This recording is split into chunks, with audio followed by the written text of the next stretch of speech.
What's going on YouTube? Welcome to another video here. Joining me here for the upper body portion of this video. And I figure I'd mess around with some angles here. This is a very nice bench setup, but not very conducive to filming, so it's kind of in the middle of the gym, so I don't want to get in anyone's way. But anyway, just continuing to work up here on this close grip and trying to find something that's a little bit more comfortable. Sometimes if I go too close, I really feel like I can't keep my shoulders, retracted and up. So I've kind of manipulated it around, just kind of change whatever feels like it's comfortable. As long as it's not my traditional like wider grip, then I'm totally fine with it being narrow. And then sometimes with this, you have to be careful with when you're throwing that weight back. But anyway, taking some decent jumps or whatever and really trying to focus more on leg drive. I really do want to, get this bench up and really utilize that lower body more.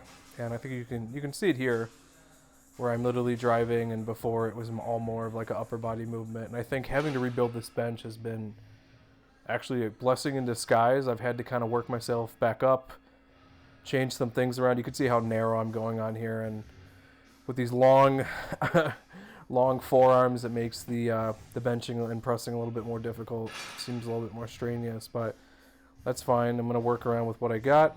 And basically, these are going to work in tandem with the wide grip to just kind of all around build strength everywhere.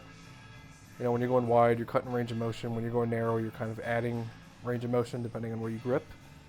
And so if I can do 275 like I'm doing now over here, I should be able to get that bench up too. So it's also for safety reasons, just to make sure that I'm kind of balancing it all out here. And then obviously the overhead press you're seeing.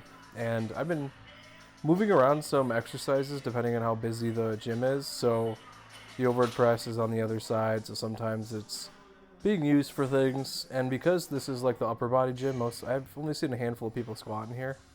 Most people squat in the lower body gym, which just works out that way. But you definitely could if you wanted to. And I just like it because it's kind of out of the way.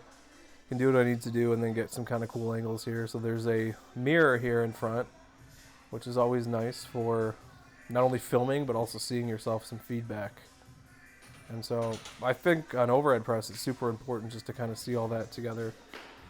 Transitioning over to flat dumbbell bench. And again, we're just pressing. We're hitting pressing from all different angles, all different types of ranges of motion, just to have an all-around strong press in general. And so we're getting the hypertrophy benefit here. And then for the bodybuilding portion, we tear all this down and then get some contraction over a different plane, and it's a good time. It's fun lifting heavy and being challenged by these weights. I haven't benched with metal plates in a very long time. They've been usually like those polyurethane or I don't know, whatever they typically wrap the dumbbells in so that you can drop them or whatever. But they really expand the profile of the dumbbell when you're using them. So when you're using these more condensed dumbbells, they're more compact. It's a little bit different of a distribution of weight, kind of like when you're using calibrated plates, but I've adapted to it. Took some time, but we're here. So I've been loving this machine for my compression movement for, chest. Usually you can do like a dumbbell fly or like a cable crossover, but I think that pad just really locks it in, and you can really just focus on contracting the chest and going down. Sometimes with the dumbbells, they'll roll in the wrist. Or like the cable crossover, it's sometimes hard to find the right angle. So you'll see here I'll kind of dig in on one side, dig in on the other, and then bring it together. And I put my hands together sometimes just to adjust where I want the rollers. And find a nice spot and just start flying. And you'll feel a nice contraction in there. So really enjoying it. I'm glad it's here. I'm glad there's an incline, because the flat version I still can't fit on. I'm too thick of a thick boy to get underneath and then get my arms there. So I don't use that one, but it would be nice to be able to do that. So I don't know. That was one design flaw I don't think they thought of when they made the machine. Transitioning here to lower body and starting off with deadlifts here. And I've been messing around with deadlifting first and then squatting first. So this workout, obviously I tried deadlifting first, but honestly I feel better when I squat. It just warms everything up, and then deadlifts start flying. Like the whole lower body's activated, and I've done the one lift I don't really like anyway. So conventional here. So totally fine with me. And then just using singles to work up to where I need to be. And then, of course, rep work with the actual working sets here. And with conventional, I've gone back to just going beltless. It's just more comfortable. I'm using a belt in this video, but you can kind of see where it stops. It's always the lockout. It's just the wearing the belt that way, just like, I think it pushes me forward and I cannot get my hips through and it drives me insane. So obviously the beltless is harder. I've adapted it, but I think for the long term, it will be the better option. I'll kind of temper and taper my expectations when it comes to lifting.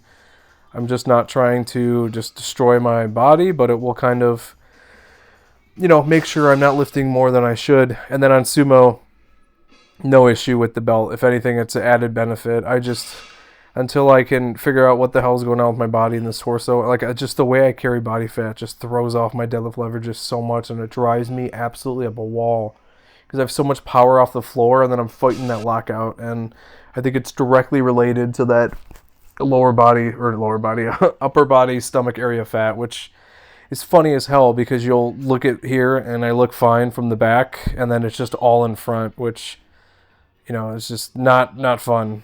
So I don't know. I feel like I'm two different people when you look at it from the front and the back. So it's just something I've always had to deal with.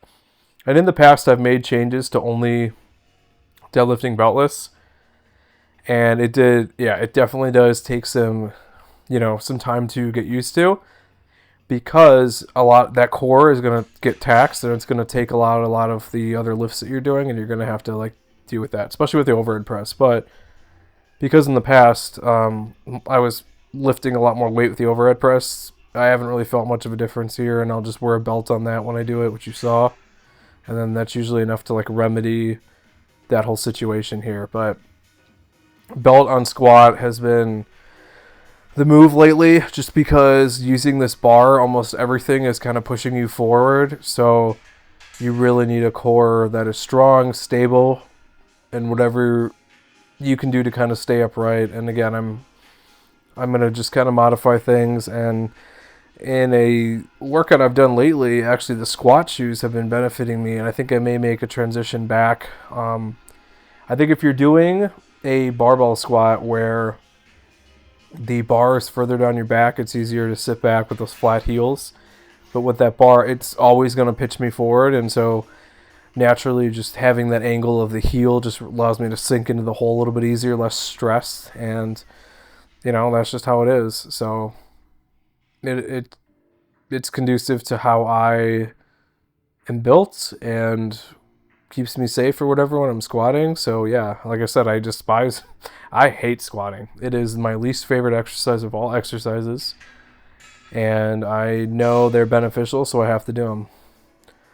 Belt squat here, still working up, and just still can't really find a way to get the contraction and stuff that I need, but I've been just doing high reps on here and just try to manipulate stuff to make things easier for me. But I mean, that is parallel. I wish I could sink lower. It's just, I don't know on the mechanics on this machine. I don't know if it's going to work. If I go lower, it hits the little thing I'm connected to, hits the whatchamacallit, it will hit the floor. So I don't know, maybe I can modify the chain to be higher up, then I have to squat lower to get it, and it's just, I don't know, it's just too much of a hassle. There's hack squats and there's a pendulum squat I think I'm going to end up transitioning to, but in these video clips you're watching, I did end up running with this and kind of seeing how much I could do with the belt squat. But like, yeah, there is a point where it's just like not even, I don't know, it feels like somebody like me who has trouble squatting shouldn't be able to move as much weight as I do. And you can see in the video, it's not the longest range of motion, but that's just how my lower body is built though. I've got really long lower legs, and when the upper leg hits parallel, like, it's basically over. I wish I could sink a little bit deeper and get a little bit more contraction. And like I said in the past, I've done with the Oli shoes to kind of get that, but all it did was really just cause me knee issues, because you're not loading the spine on this. It's not pushing you down, and you're not falling into a natural range of motion. This machine is pulling you from a different plane. You can kind of see the curvature in the arc. It's not a straight up and down. So Yeah, I don't know. I messed around, and I can say that I tried the belt squat again and did what I needed to do, and it didn't. I mean, it did accomplish the task, but it's not what I'm looking for. I want kind of like that quad pump. I want that deep in the hole type of squat, and I don't think it's conducive to what I'm doing. So, but yeah, the leg curl here, again, still loving it. I think any leg curl is always great to do. It's a real nice contraction, and obviously you can get it from doing like your deadlifts or Romanian deadlifts, but I think treating it almost like a bicep of the upper body is a nice way to help round it out. So obviously do the strength work with the compounds in order to get that stimulus. But then, like I said, like I've been saying before, the cherry on top is these refinement movements to be able to add that into the work you've already done, and it helps build a pretty decent lower body. Now, I am a thick boy, I'm not going to lie, but I've always had big thighs and big butt though, and I don't know if that's strictly genetic. It might be. I've got no calves though, because I train those things like crazy, and they just won't grow like everything else. But everything else above the knee tends to grow pretty quickly, and so I I'm just throwing whatever I can at it and letting it do its thing. But ultimately, it's throwing everything that you can at it that you can handle, just to kind of keep it well rounded, doing a variety of exercises, doing a variety of different ranges of motion and different planes of motion and stuff too though. So again, I've been loving this single leg extension. Just helps kind of round everything out. We do have the traditional leg extension, but it's fun. Honestly, it feels really good, and you can do both during the week, whichever one's available. But here's the workout here. That's another workout in the books. Thanks for watching. Like, comment, subscribe, and I'll see you in the next one.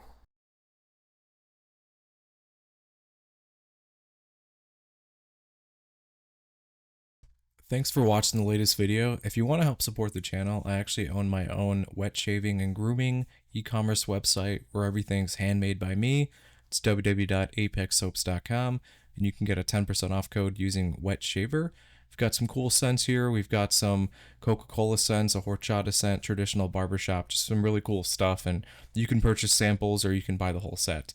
If you have any questions, feel free to reach out via email. Be quick to respond. Thanks for watching.